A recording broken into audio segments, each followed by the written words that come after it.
What up? Winbush here. Today I'm excited to show you guys how to make this. Now this is going to be our first dive in the Embergen, so without further ado, let's jump right into it. So I'm going to get started with Cinema 4D. The reason I'm going to do this is because I want to make some type of object for us to be able to emit from. So inside of Embergen, we can actually bring in OBJs into Embergen or FBXs and have that be your emitter. And so I want to make like a simple cloud setup, and I'm going to start by just having a cube in here. I'm actually going to smash this down a little bit. And then I'm going to put this inside of a cloner. So I'm going to come up to MoGraph, come down to cloner, and then drop my cube inside of my cloner here. And then I'm actually going to make this a radial somewhere like that. We can expand this out. Actually, it's going to give us a little bit more flexibility if I put a random effector on here. So if I go up to MoGraph, come down to effector, come down to random, and there we go. Now we got some randomized blocks in here. I'm actually going to squeeze these maybe a little bit more. So what I want to do is I'm just kind of making like an odd shape for us to be able to emit from. So I could probably bring my y-axis up a little bit. Maybe do something like this. Then if I click on scale, check mark these on, just making some type of odd shape in there. Like even rotate this a little bit. And so the reason I'm doing this, it doesn't look like a cloud now, but once we export this out, we're going to export this out as an OBJ. And then each one of these blocks here will be emitting our smoke once we're inside of Embergen. So I'm not going to spend too much time on it. Something like that's good. So I'm going to come over to File, come down to Export, and then come down to OBJ. Just going to leave everything as is and click OK. All right, so now we're going to get started inside of Embergen. And you can see I have it open now, and we're already have an impressive ball of fire just emitting right here. And as you can see up here in the top left hand corner, it says 60 FPS, and this is all running in real time, which is crazy. And so what I want to do is I want to bring in my MoGraph cloner into Embergen to emit from. And so to do that, if I come up to my node graph here and I navigate over here, so over here where it says shape primitive, I actually want to delete this. And then where it says shape, I'm going to left click and drag out, and then click shape mesh. And then down here where it says open mesh file, I'm going to click on this, and then I'm going to find the file, that OBJ that I just made. I'm going to find that and bring that in. There we go. So cloud setup OBJ, click open, and then I want to click on voxelize here. And now you can see we have our OBJ as our emitter here. And so I want to go for like this funky cloud fog type setup that I had in that example. And so in order to do that, I'm going to come over to, where was it at? So I believe it was fuel rate. And I want to turn this all the way down so that we just have our smoke here. Something like that. Actually, I could add a little bit of fuel rate in here. Okay, then I'm going to up my smoke rate a little bit here. And then down here under pressure, let's add, let's scroll this until we find something we're happy with. So I don't want it to keep going up just like that. So maybe let's turn down our temperature a little bit, somewhere around there. And if we want to restart our simulation, we just hit R on the keyboard and it will reset our simulation. So from here, it's kind of just a matter of playing with your different settings until you find something you're happy with. So maybe move down my smoke rate a little bit. And then I like messing with these randoms down here. So pressure random, maybe move this up a little bit. And then random speed, I move this all the way up to like 20. So once we find something that we're kind of happy with, now I'm going to try to find where the wind is at and really kind of blow this around and randomize it. So right now I'm on my primitives node. I want to come over here to my simulation node. Then let's scroll down here I believe we have some wind modifiers that we can mess around with. Yeah, so we have wind direction, which I could bring the wind direction on the y-axis down, maybe up it on the z. Let's do randomizer in here.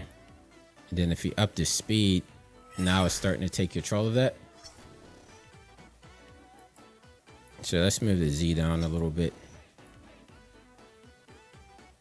So I want to kind of have it confined to itself, so I don't want it blowing off way too much. So something like this is looking pretty cool. And if I up the wind chaos, now it's really looking kind of like dry ice. I mean, it's all self-insulated. And if I come over here to my debug window, I can click on show bounds, and you can see where it's kind of clipping at on the sides here. So all I have to do is up my voxels to expand that a little bit.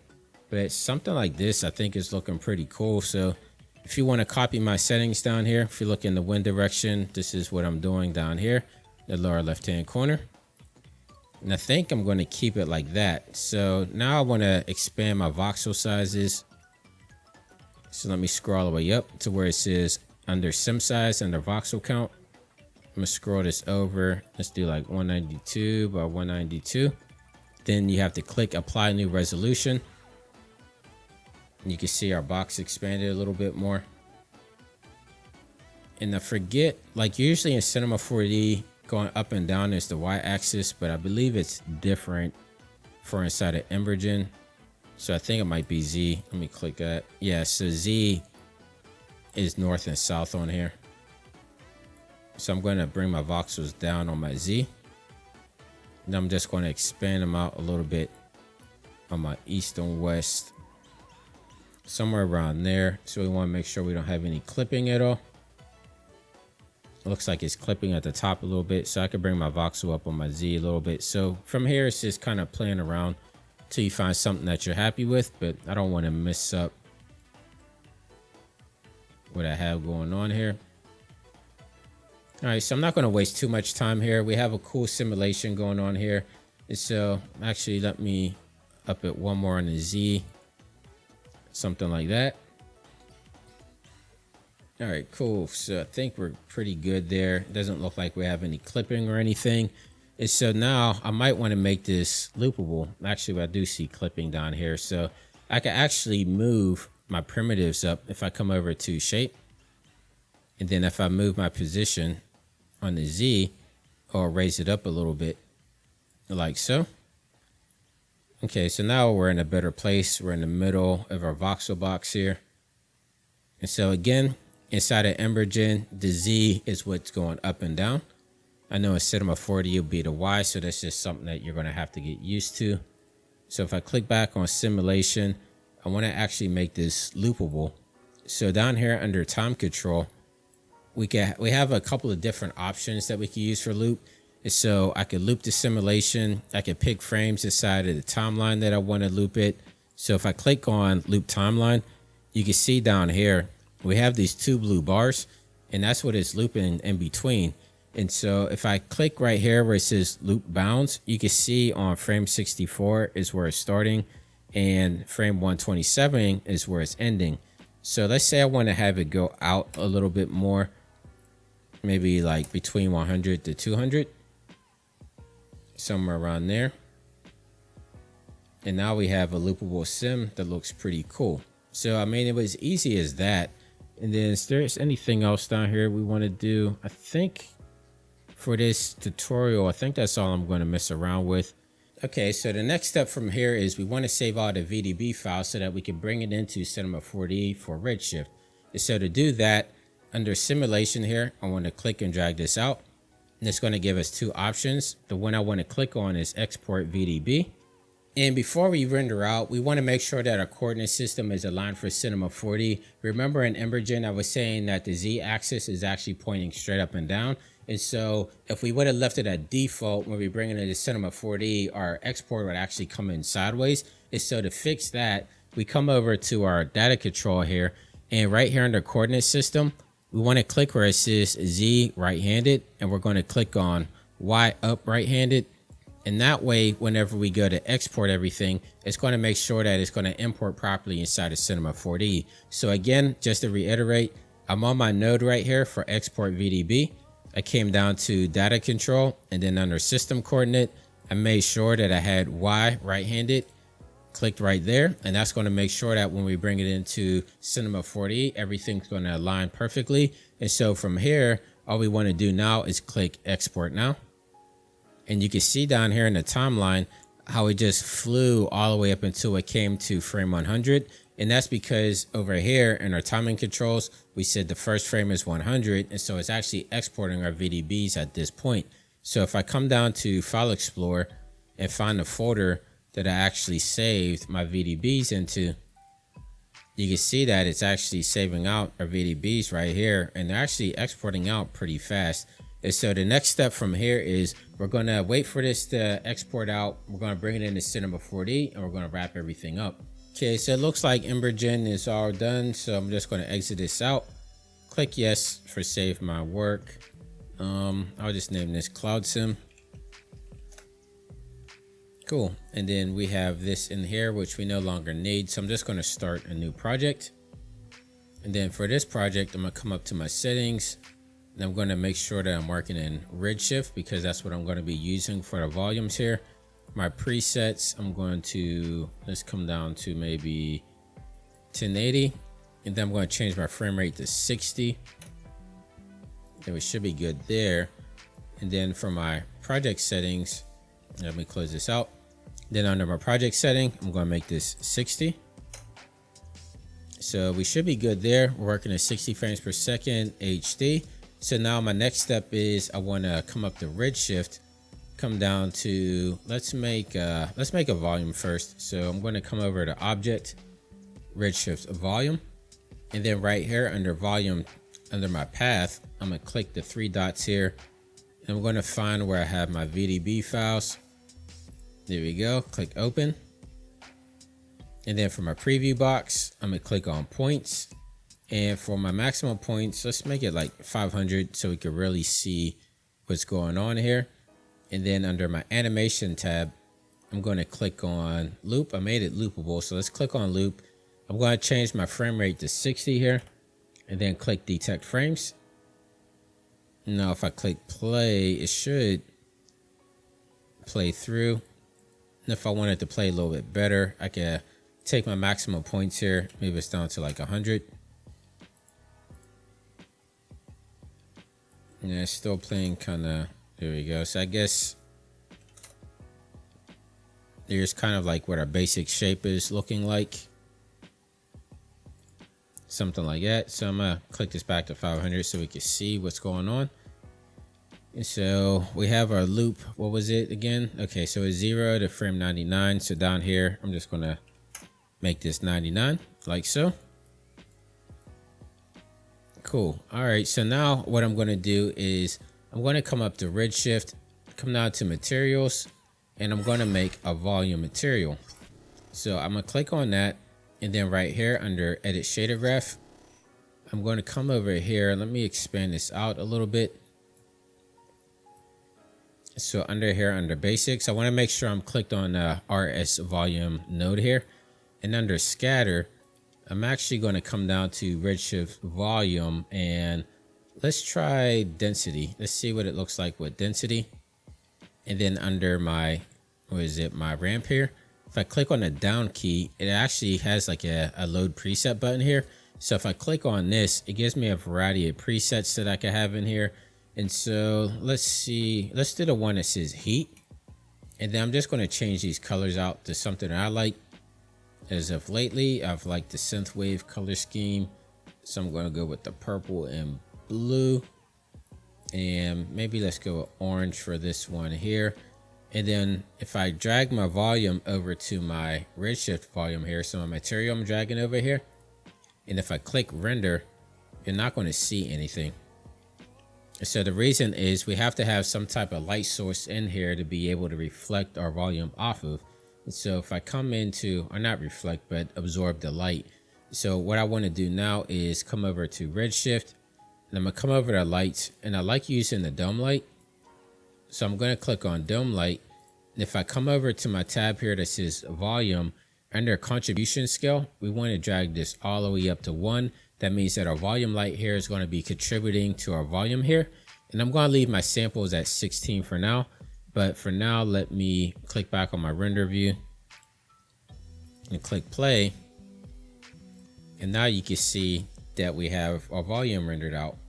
And if I don't want it to be all white here from our dome, all I have to do is come over to my general tab, click on enable background, and then enable alpha channel replace. And that will give us an alpha in here if that's what we want. So I can actually scroll down in here a little bit to see a little bit better. Let me double click on my material, and from here we can start messing around with our color scheme. So say we want a little bit more blue in here. You can see the blues are starting to pop through. And we can actually come down to our admission and let's see what we want to put in here. So if I click on my channel here, come down to volume, and maybe let's see what happens if we click temperature. And I can load another preset in here. So maybe not temperature, maybe we stick with density. There we go.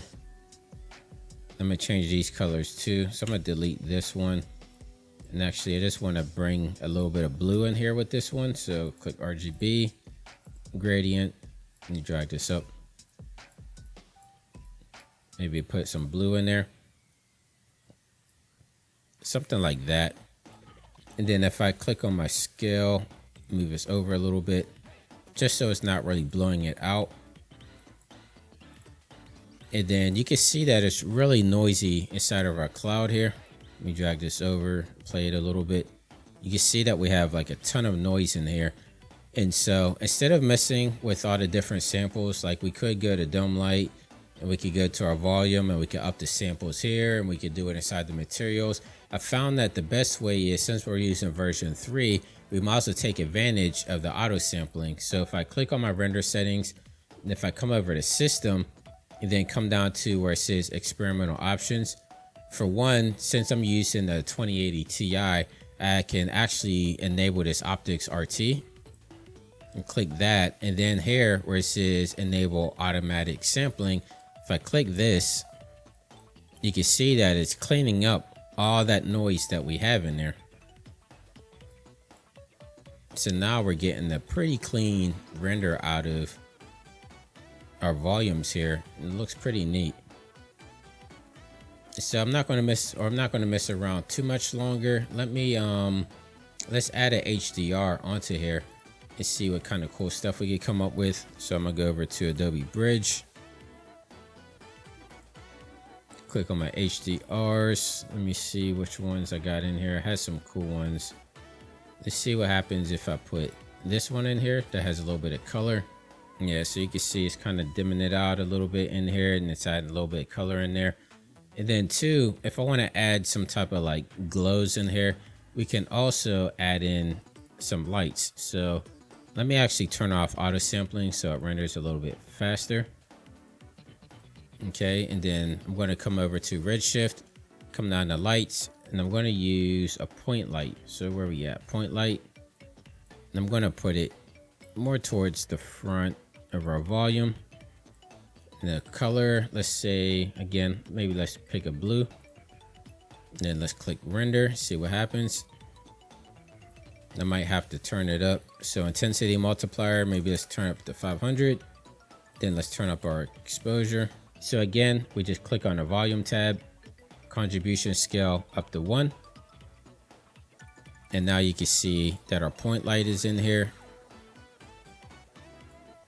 And if you want to turn down your contribution scale, maybe like 0.6, it would actually turn down the light a little bit. So I can make a copy of that. Drag something over here. Kind of looks like that fart thing that was inside of Rick and Morty. I can't remember what its name was. It's starting to look like that a little bit. And there you have it. That just took a few moments, but we have our volume from Embergen into Cinema 4D using Redshift. So, I mean, you can see the possibilities are endless. We can make some type of cool nebulas with this. You can actually make like dry ice to have in your environment, just have kind of rippling on the ground. I mean, the possibilities are endless, and you've seen how fast that Embergen works with the real-time simulation. So coming up with your simulation is no longer a thing where you have to put together a bunch of parameters and kind of wait it out and cache it. I mean, this is all running in real time. So I can't wait to dive into this project more and really see what I can do when I push it to its limits.